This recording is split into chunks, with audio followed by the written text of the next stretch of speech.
admired his cousin greatly, and it's been cited he was one of the main reasons for Roosevelt becoming president. In 1910, Roosevelt ran for the New York State Senate for the Hyde Park region where he was born, but despite the fact that they had not elected a Democratic representative since 1884, more than 40 years ago, Roosevelt was elected candidate. He became a leader of a group of reformers and soon became a popular figure among the New York Democrats, who would later help him to become president.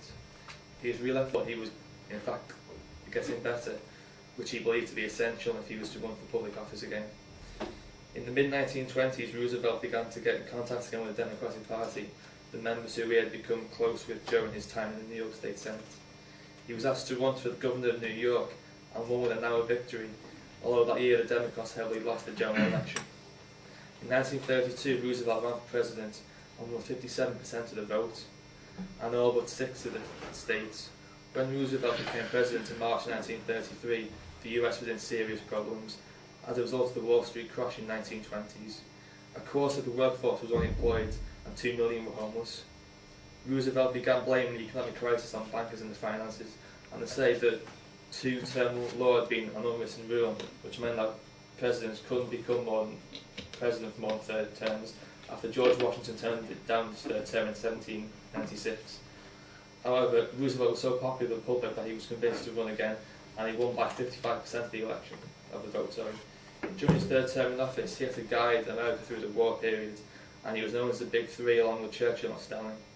He selected General Eisenhower to lead the Allies' invasion to Europe, and even though he had no direct input in this, he was a major factor. Just before the end of the war in 1944, Roosevelt was up for re-election again for his 4th term.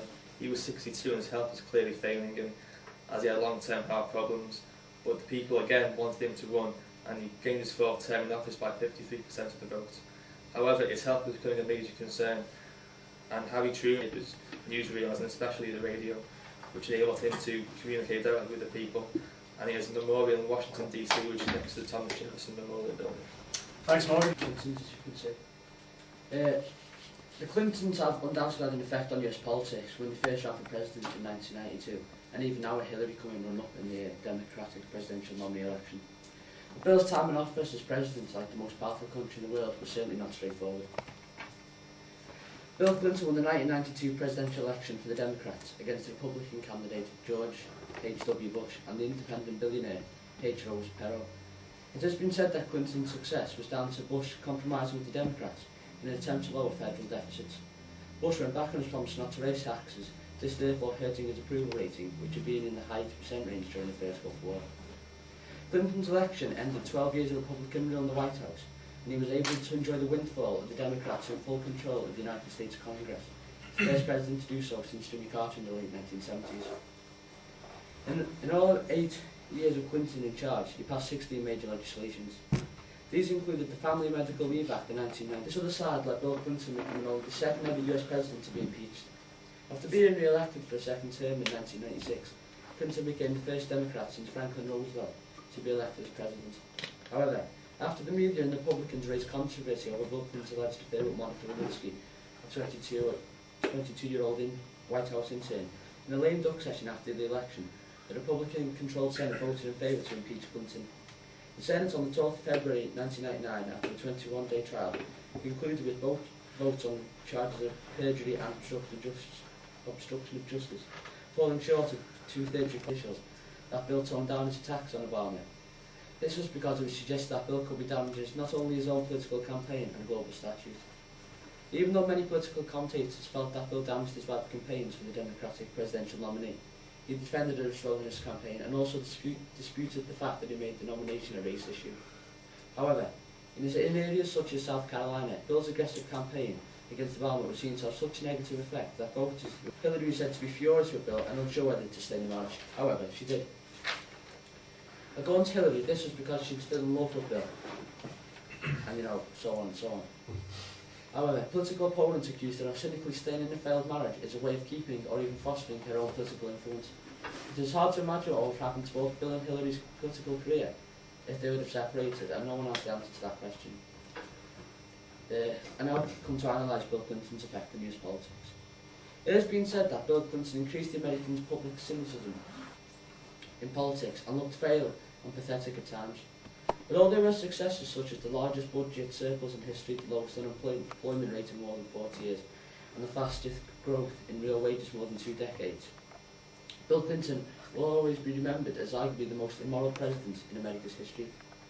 My speech is about the special relationship between the UK and America. I've chosen this topic because despite the US Declaration of Independence in 1776, political ties with Britain were still nations. I'm going to talk about the history of the relationship and whether it is still significant today. The special relationship has been a topic of great interest, and the countries share political, diplomatic, cultural and historic relations. The relationship has been described as unparalleled. The term special relationship was first used by Winston Churchill in his 1946 Fulton speech in Missouri. More famous for his reference to the Iron Curtain and the spread of post-war communism, or despite Wilson's initial scepticism. The Americans' new equipment, uniforms and troops was a substantial help in the Allied resistance of a German offensive, and they managed to win the war. Military cooperation continued with World War II as America joined after the Pearl Harbor attacks, and America has maintained forces in Britain since the first American deployment in 1948.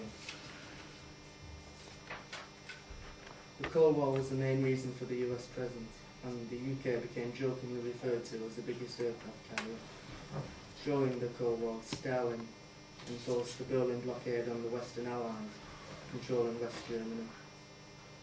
The Americans and the British participated together in the Berlin airlift and supplied thousands of tons of food, coal and other supplies into Berlin.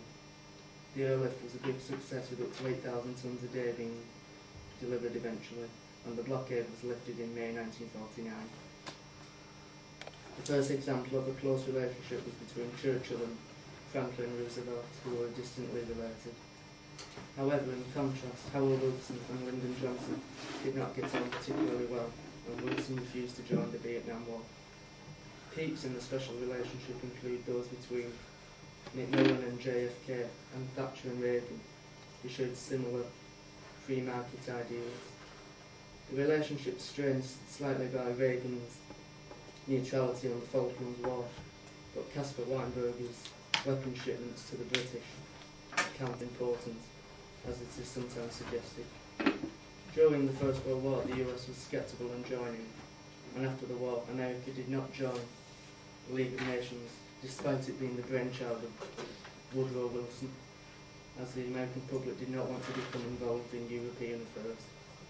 Also, during the Suez Crisis of 1956, when Britain's economic interest was threatened by Egyptian President Nasser's nationalisation of the canal, the British schemed alongside Israel and France to begin military action on Egypt. President Eisenhower, a friend of Prime Minister Eden, was deeply unhappy at the military situation, and with it being US election year, wanted to appear as an incumbent of peace. The US ordered Britain to stop its military action. Additionally, despite Bush's claim of Britain being America's greatest ally after 9/11, he was also saying in September 2001 that we have no greater friend than Mexico, and in February 2002 said that Canada was America's greatest friend. Perhaps therefore the relationship is not as significant as thought. Therefore, in conclusion, a common language and shared history and culture have created a kinship between the two countries, which is known as a special relationship. Perhaps this now has more of a psychological influence on British leaders than their American counterparts, and maybe has distorted their outlook on Europe and the world. However, British political attitudes now appear increasingly towards a European integration, but Tony Blair had weekly video links with Bush over Iraq and other issues, but these have become to remain important in international politics and the campaign against terrorism, and this was recently shown by Condoleezza Rice's decision to fly out with David Miliband on a flight to Afghanistan. The continued cooperation in I'm here today to talk about Eagles. Now I'm here to talk about America and Russian relations.